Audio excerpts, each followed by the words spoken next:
This is a branded podcast from Postscript Studios.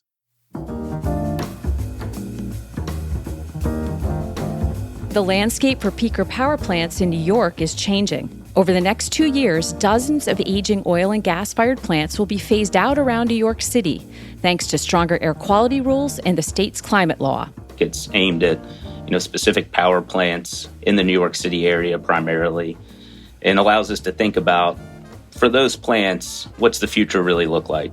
That's Will Hazelip. He's the president of National Grid Ventures for the U.S. Northeast. New York State has 50 fossil-fueled peakers, most of which are clustered around urban areas. Under the rules, some of National Grid's peaking generation will shut down permanently, and some will steadily ramp down. Will's group focuses less on what would be lost, but rather what will be gained. It really opens up the door for repurposing, using the land for energy storage, so it could be battery energy storage, but also for connecting new renewables, so connecting transmission for offshore wind. So they're really important pieces of the current energy infrastructure, but they also will play an important role in terms of hosting all those facilities in the future. The plan to overhaul these plants is part of National Grid's Northeast Clean Energy Vision, which will create hubs of clean energy projects built with specific local needs in mind. The goal is to make communities the energy capitals of a decarbonized grid. So the first thing we're doing is thinking about, what kind of technologies can we use at that site to maintain or even enhance, the value that those sites provide to the local communities.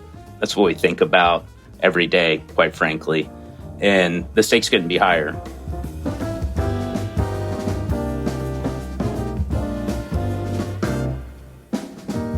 So what will these hubs look like? In this episode, produced in partnership with National Grid Ventures, Will Hazelip outlines the high stakes for the utility and the communities it serves. Will talks with Stephen Lacey about clean energy projects underway, the technology trends guiding investments, and the plan to maximize local economic impact.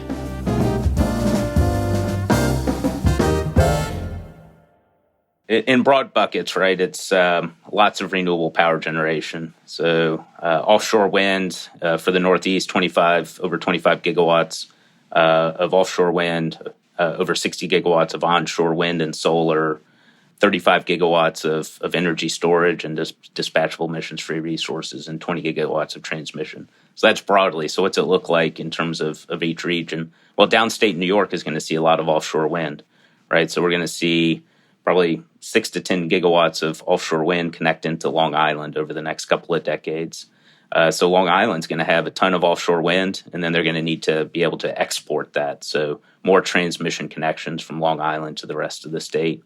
Also need local generation capability. So Long Island has a lot of local generating capacity today. They will continue to need local generating capacity in the future. And then you kind of contrast that with, say, upstate New York. Upstate New York already has a large number of clean energy resources, from hydro in particular, some from nuclear, and then also onshore wind and solar. So, upstate New York will see a lot more solar being built.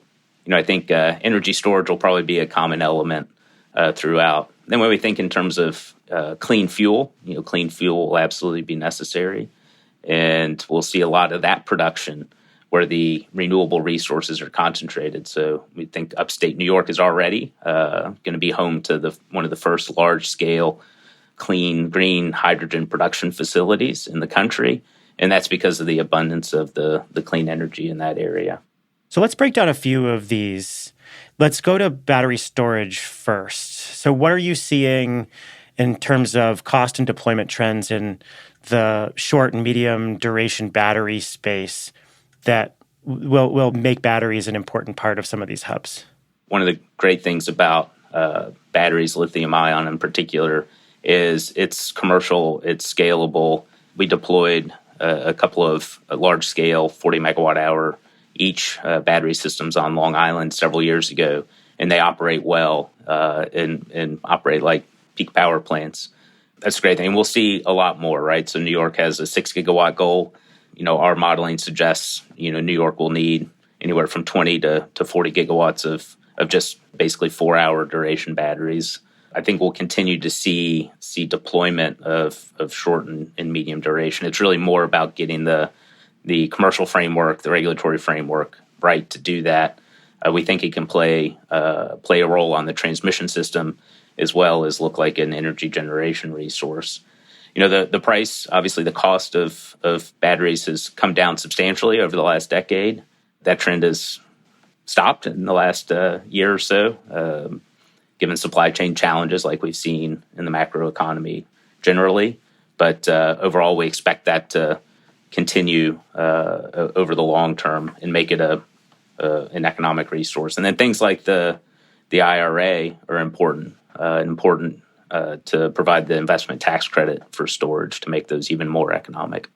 Tell me about what you're imagining for green hydrogen investments, and what does it mean for your operating infrastructure? Yeah, great question. We've been doing a lot around hydrogen the last few years. It looks like it'll be a great building block for clean fuels, right? So I think the question around hydrogen is timing to scale it in a commercial way. In terms of uses, we certainly see hydrogen as a great fuel for segments of transportation, so medium and heavy duty transport, industry, but we also see power generation applications.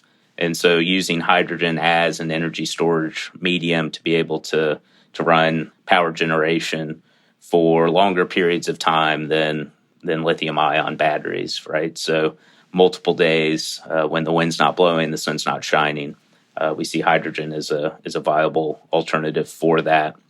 And then also in some heating applications, right? So as these clean fuels are developed for other sectors of the economy, that will become an economic, commercially viable, scaled resource that can be used in heating applications where other options don't work as well.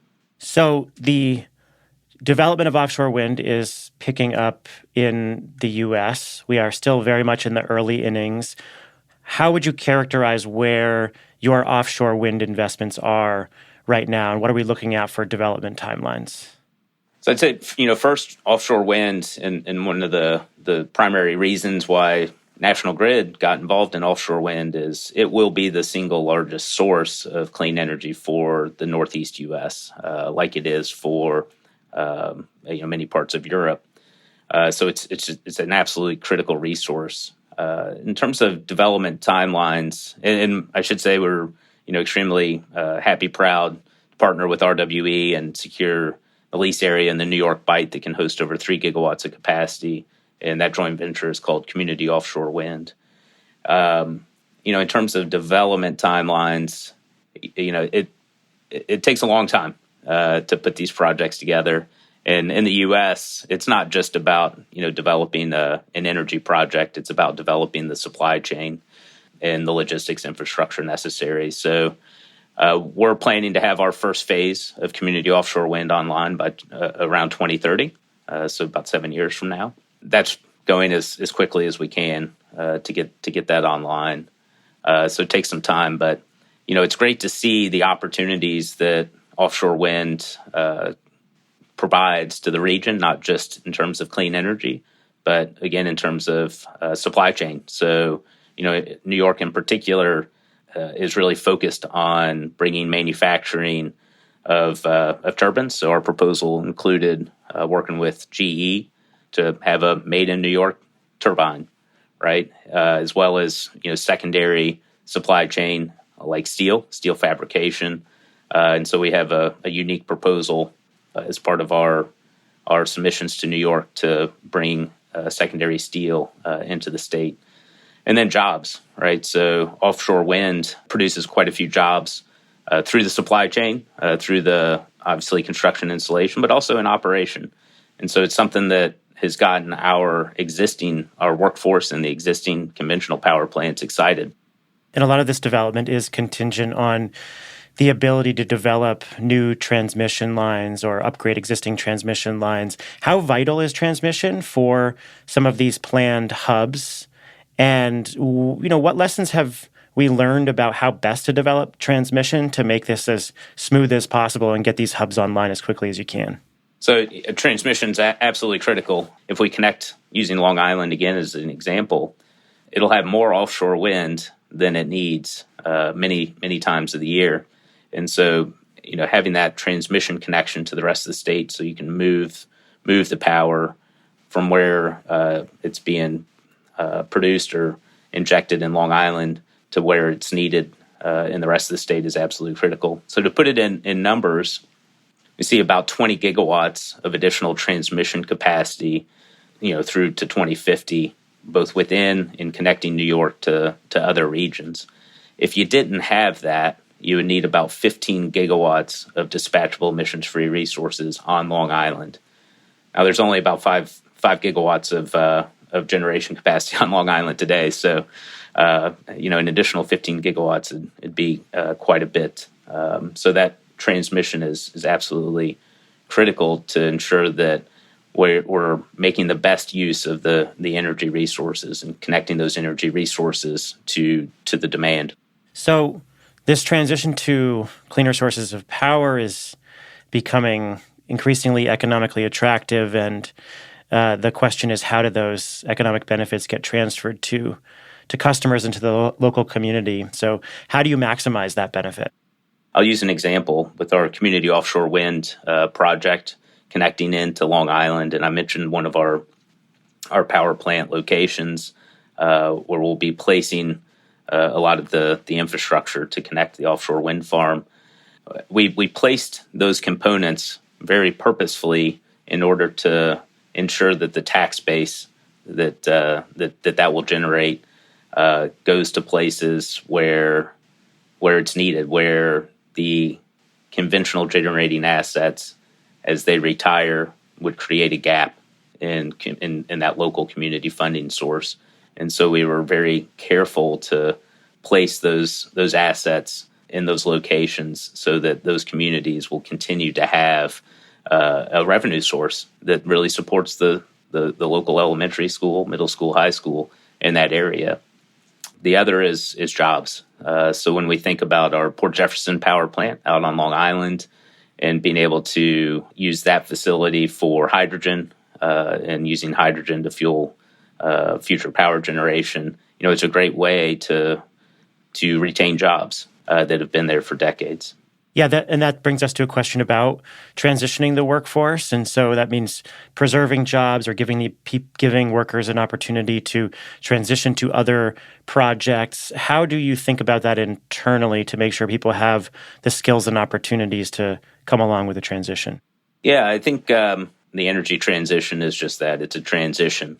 And so it will take some time, and we will need the infrastructure we have today through that transition. So we focus a lot on understanding the timing of the transition so that we can be as clear as possible about what the future looks like for the workers. And then we think about what are the opportunities in the future and what skills and capabilities. So I mentioned community offshore wind and our existing workforce. So been doing a lot of work to map to understand, what are the skills and capabilities, technicians, mechanics, welders, et cetera, that will have a place just naturally in the future.